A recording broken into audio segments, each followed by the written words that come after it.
आज नए साल के बाद पहली गणेश चतुर्थी 3 जनवरी को मनाई जा रही है। इस साल की पहली विनायक चतुर्थी आज है और आज हम उपासना और मुहूर्त के साथ विधि भी जानेंगे। हिंदू धर्म में हर महीने में 2 चतुर्थी तिथि आती है। चतुर्थी तिथि भगवान गणेश को समर्पित होती है। अमावस्या के बाद आने वाली चतुर्थी को विनायक चतुर्थी कहते हैं और पूर्णिमा के बाद आने वाली कृष्ण पक्ष की चतुर्थी को संकटी चतुर्थी कहते हैं। इस दिन भगवान गणेश की पूजा की जाती है।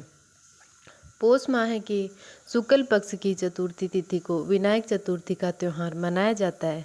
माना जाता है कि इस दिन भगवान गणेश का जन्म हुआ था। विनायक चतुर्थी को गणेश चतुर्थी, विनायक चविति, विजय विनायकर चतुर्थी, गणेशोत्सव, गणेश घर वरद विनायक चतुर्थी के नाम से भी जाना जाता है। साल 2025 की विनायक चतुर्थी 3 जनवरी को यानी आज ही मनाई जा रही है। माना जाता है भगवान गणपति की पूजा करने से बड़े संकट को पल भर में दूर किया जा सकते हैं। आइए अब हम सुनते हैं गणेश चतुर्थी की व्रत कथा। विनायक चतुर्थी की व्रत कथा। श्री गणेश चतुर्थी व्रत की पौराणिक कथा के अनुसार एक बार भगवान शिव ने तथा माता पार्वती नर्मदा नदी के किनारे बैठे थे। वहां माता पार्वती ने भगवान शिव से समय व्यतीत करने के लिए चौपड़ खेलने को कहा।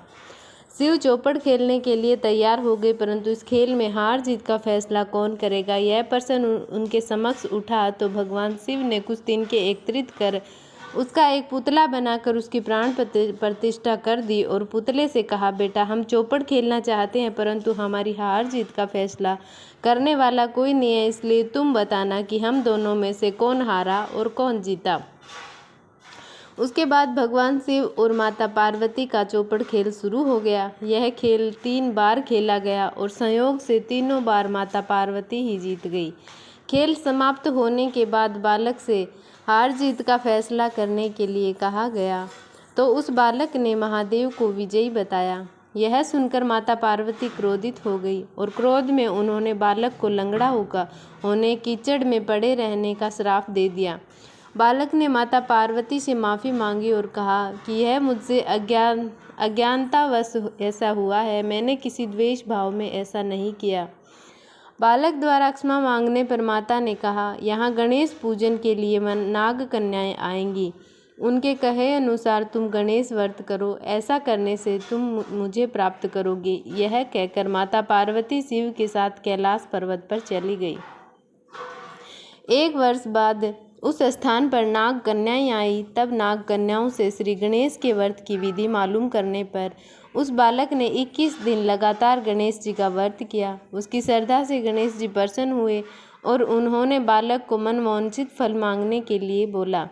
उस पर बालक ने कहा, हे विनायक, मुझसे इतनी शक्ति दीजिए कि मैं अपने पैरों से चलकर अपने माता पिता के साथ कैलाश पर्वत पर पहुंच सकूं और वे यह देखकर प्रसन्न होंगे।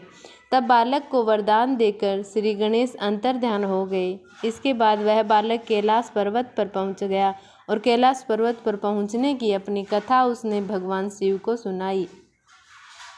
चौपड़ वाले दिन से माता पार्वती शिव जी से विमुख हो गई थी, अतः देवी के रुष्ट होने पर भगवान शिव ने बालक को बताए अनुसार 21 दिन तक श्री गणेश का व्रत किया। इस व्रत के प्रभाव से माता पार्वती के मन से भगवान शिव के लिए जो नाराजगी थी वह समाप्त हो गई। तब यह व्रत विधि भगवान शंकर ने माता पार्वती को बताई। यह सुनकर माता पार्वती के मन में भी अपने पुत्र कार्तिकेय से मिलने की इच्छा जागृत हुई।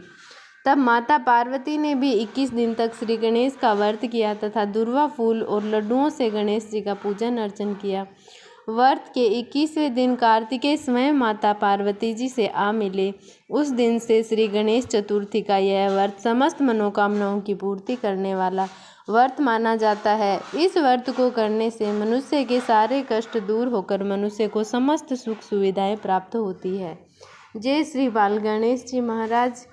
आपका इस व्रत करने वाले की सभी की मनोकामना पूर्ण करना।